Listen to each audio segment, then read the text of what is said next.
Mi nombre es Jessica Diana Caviño Macías y yo hoy voy a realizar una presentación de un artículo que titula La participación del médico forense en la escena del crimen.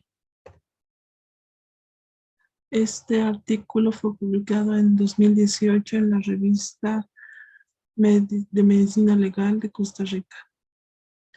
Vamos a ver la agenda, que son los puntos que vamos a tomar en cuenta para esta presentación. Son 6. El primero es la importancia de la escena del crimen en la investigación judicial.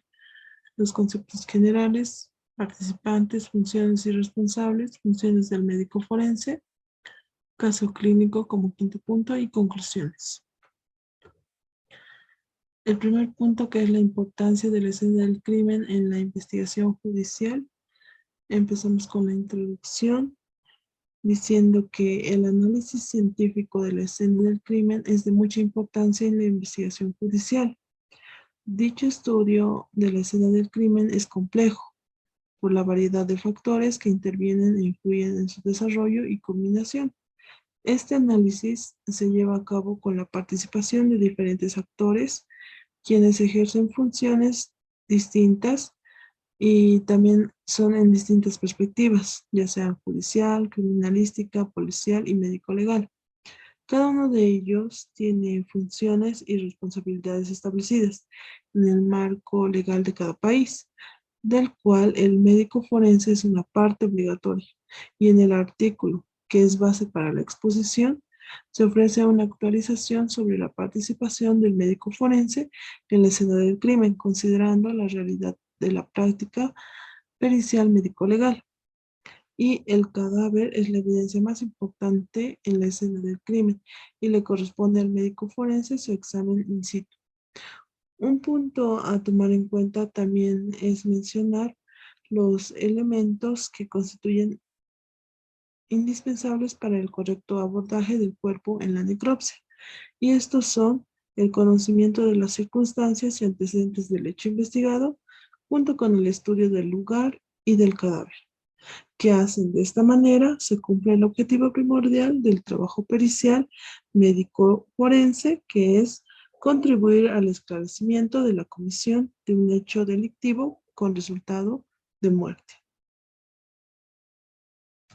Como conceptos generales, vamos a definir lugar de hechos o escena del crimen, inspección ocular y levantamiento del cadáver. El lugar de hecho o escena del crimen se entiende como tal a toda área, espacio físico o lugar donde se ha producido un hecho presuntamente delictivo, que va a requerir la intervención policial y la realización de labores técnico-científicas para su investigación. La inspección ocular es el examen o el reconocimiento que hace el juez por sí mismo o por peritos del lugar donde se produjo el hecho. Y esto lo hace para enterarse de su estado y juzgar así más aciertamente. El levantamiento del cadáver es la diligencia que se lleva a cabo en el lugar de los hechos, escenario de muerte o sitio del suceso. Se practica cuando ha ocurrido la muerte de una persona sin que necesariamente sea consecuencia de un acto delictivo. Vamos ahora a clasificar el sitio del suceso y vamos a tomar en cuenta 3 clasificaciones ABC. La primera nos habla de un lugar abierto, cerrado y mixto. El lugar abierto es un sitio que está en contacto con el medio ambiente que lo rodea o que está expuesto a la intemperie. Una escena del crimen cerrada es cuando no existe contacto directo con la luz solar, lunar y las condiciones atmosféricas naturales. Es decir, que existe una interposición entre el medio ambiente y el lugar del suceso, y en vista que se encuentra cubierto y protegido puede ser por una superficie de madera, cemento, vidrio o ladrillos. Y un lugar mixto es donde existe una combinación entre los dos tipos anteriores que mencionamos, el abierto y el cerrado. La clasificación B clasifica la escena del crimen en una planificación, ejecución y liberación. La planificación es el sitio el cual puede ser cerrado, abierto o mixto, donde se planifica el hecho criminal. La ejecución es el sitio real del suceso, donde se ejecutó la acción y donde se llevó a cabo el delito. La liberación es el sitio donde él o los victimarios se liberan del crimen y así del cadáver. Como un punto importante con respecto a este lugar es la ausencia de ciertas evidencias fundamentales para la investigación, lo cual permite al investigador catalogar al sitio como tal. Y una clasificación C nos da los parámetros de real y modificado. El real es un sitio cerrado, abierto o mixto donde se ha cometido el hecho. Y el modificado es el sitio real del suceso, abierto, cerrado o mixto, el cual puede ser modificado, ya sea por agentes naturales como la lluvia, el viento, la nieve, animales domésticos o no, y personas, las cuales pueden modificar el sitio del suceso debido a la imprudencia, el desconocimiento o forma de accionar, o también pueden hacerlo en forma intencional.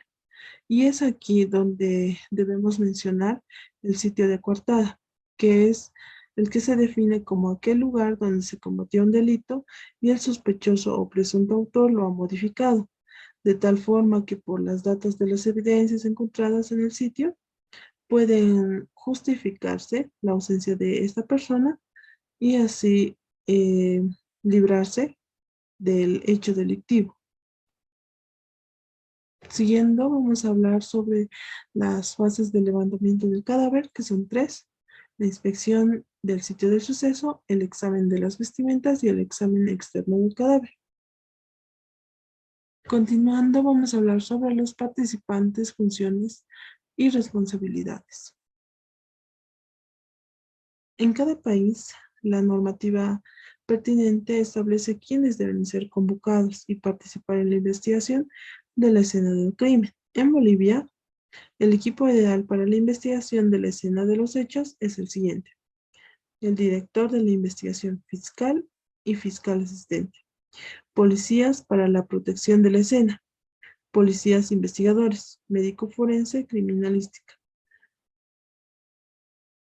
planimetrista, fotógrafo, balístico, huellógrafo, encargado de laboratorio clínico biológico, encargado de archivo de evidencias, narrador y encargado del manejo de la lista de testigos. Y también es importante mencionar las reglas de oro de la criminalística. La escena de los hechos es un hecho que fácilmente puede modificarse, por lo que hay necesidad de actuar de manera rápida. Y las reglas de oro son: no se debe llegar al lugar de los hechos con ideas preconcebidas. No debe haber apresuramiento. Y al lugar del hecho deben concurrir únicamente las personas necesarias. Ahora vemos de las funciones. Siguiendo con las funciones, la investigación del lugar del hecho es una tarea en equipo y cada participante tiene funciones bien delimitadas. Conoce y respeta la misión de los demás y también trabaja de manera coordinada y complementaria con otros miembros del grupo. De acuerdo al manual de buenas prácticas en la escena del crimen, con independencia de la composición del equipo que interviene en esta investigación, sus funciones son 7, las cuales son la protección y preservación del lugar de los hechos, recopilación e información preliminar, observación, valoración y planificación como tercer punto, el 4, fijación del lugar de los hechos, el 5, búsqueda y tratamiento de las evidencias, el 6, liberación del lugar de los hechos, el 7, la fase documental y la revisión de evidencias. Ahora, como cuarto punto, hablemos de las funciones del médico forense. Los objetivos de la participación del médico forense en la escena son eh, básicamente 4, que la primera es confirmar o descartar la muerte, la segunda es determinar la hora del fallecimiento, la tercera contribuir al establecimiento de la manera de muerte, y como cuarto facilitar la información al médico forense que hará la autopsia. Aunque lo ideal sería que el médico forense examine el cuerpo del occiso en la misma posición en la que se encontraba al momento del deceso, no siempre sucede así, ya que el cadáver pudo haber sido cambiado de sitio, ya sea por recibir primeros auxilios, por razones de seguridad o por la alteración intencional de la escena. Ahora, una vez concluido los procedimientos judiciales y de criminalística en el campo, previa autorización del encargado de la diligencia, el médico forense, debidamente equipado y protegido, se aproxima al cadáver y procede a continuación de la siguiente manera, con 11 pasos que vamos a describirlos.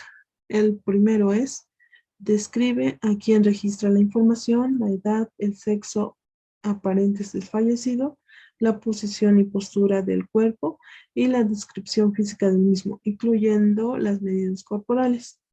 Para esto podemos ampliar que existen 4 tipos fundamentales de, del cadáver.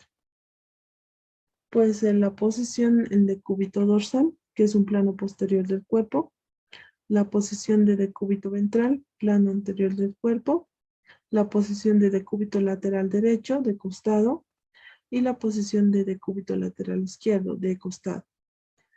Como segundo, el que hace el médico forense es examinar la vestimenta y relata sus características con relación al examinado, al ambiente y a las circunstancias. Describe la documentación que porta el cadáver, es decir, billeteras, sus objetos personales.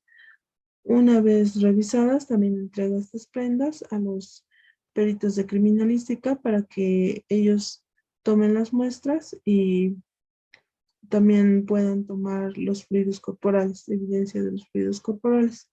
Como tercer punto, se localiza y describe los elementos externos de identificación. Como cuarto, se describe la presencia de maniobras, si hay maniobras o no de reanimación. Como quinto punto, se examina y se describe el estado del cuerpo y los fenómenos calavéricos, que más adelante ya vamos a ampliar este punto, con el propósito de establecer el tiempo aproximado de muerte, es decir, la cronotanato diagnóstico.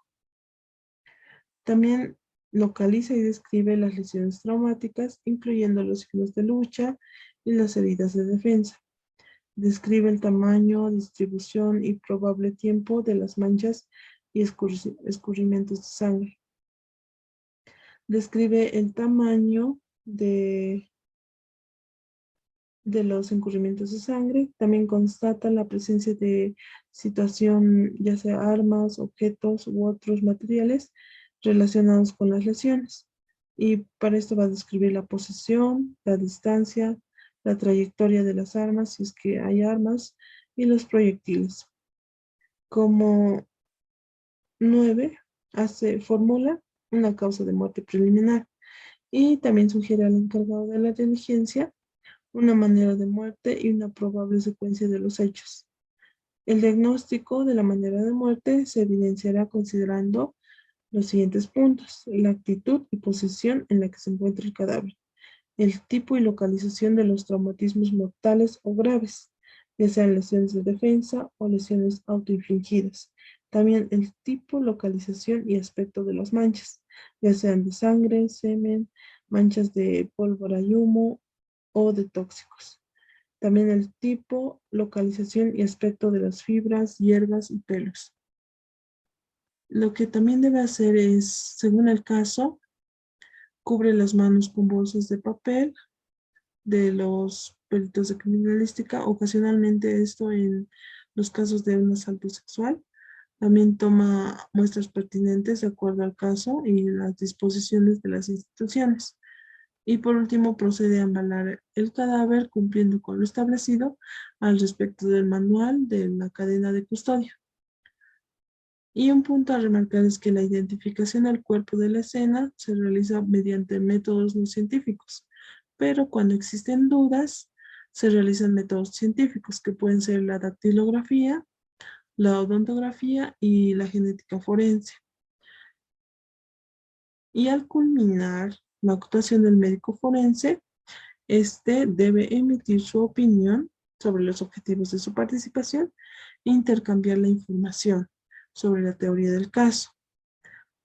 La participación del médico forense deberá quedar registrada siempre con un informe escrito. Y ahora aquí tenemos más ampliamente los fenómenos calavéricos, que se dividen en dos grupos que son tempranos y tardíos. Dentro de los tempranos tenemos la rigidez, el enfriamiento, la lividez y la deshidratación. Y entre los tardíos tenemos los de momificación y los de putrefacción. Los de momificación pueden ser la autólisis y la antropofagia. Y los de putrefacción pueden ser la corificación. Vamos a continuar como quinto punto con el caso clínico y vamos a hacer la presentación del mismo. Ingresa a la morgue embalado, rotulado y con una debida cadena de custodia, cadáver de un menor de edad, quien de acuerdo con el acta de inspección fue encontrado por una tía, quien refiere que lo dejaban solo durante el día, cuando sus padres se iban a trabajar en su residencia. Fue encontrado en sumersión completa en la alberca de la casa. Al momento de la necropsia, se aprecia un cadáver de menor de edad, con textura delgada, con sus prendas puestas adecuadamente, con un peso de 15 kilogramos, con una talla de 105 centímetros, livideces dorsales violáceas que desaparecen a la digitopresión, rigidez completa, con múltiples cicatrices en la región dorsal, glútea y extremidades inferiores, con hematomas de diferentes colores, los cuales indican diferentes tiempos de evolución en la región abdominal, dorsal, glútea y extremidades inferiores. Al examen interno se aprecian hematomas en músculos lumbares y paravertebrales, con la presencia de líquido en tráquea y presencia de salida en sangre roja, espumosa al corte de los pulmones. Se le realizó un carpograma, el cual en la radiografía presenta, esto es para la identificación de la edad, presenta una posible edad radiológica de 7 años y 10 meses aproximadamente. También se le realizó una identificación y tiempo de muerte. Con lo expuesto anteriormente, los fenómenos del caso clínico son tempranos y dadas las livideces dorsales violáceas que desaparecen a la digitopresión y la rigidez completa, el tiempo aproximado de muerte es menor a 8 horas y la determinación de la manera de muerte y la causa se describe por el caso, la posible causa de muerte, la sumersión, aunque hay que anotar que se evidenciaban diferentes signos que indicaban maltrato en diferentes tiempos de evolución, como mencionamos anteriormente, las lesiones, lo que podría indicar que la sumersión haya sido provocada por un tercero y posterior a un evento de maltrato. Y finalmente, como conclusiones, decimos que las normas y procedimientos de actuación del médico forense en la escena del crimen tienen que ser revisadas y actualizadas periódicamente, considerando la realidad de la práctica pericial científica de cada país. Y también que la utilización de protocolos y formatos específicos como herramientas de trabajo para el médico forense en la escena del crimen permiten mejorar los niveles de calidad y eficiencia en sus actuaciones y también sirven como elementos indispensables para la práctica de la necropsia, posibilitando así un éxito en el cumplimiento de la misión pericial. Muchas gracias.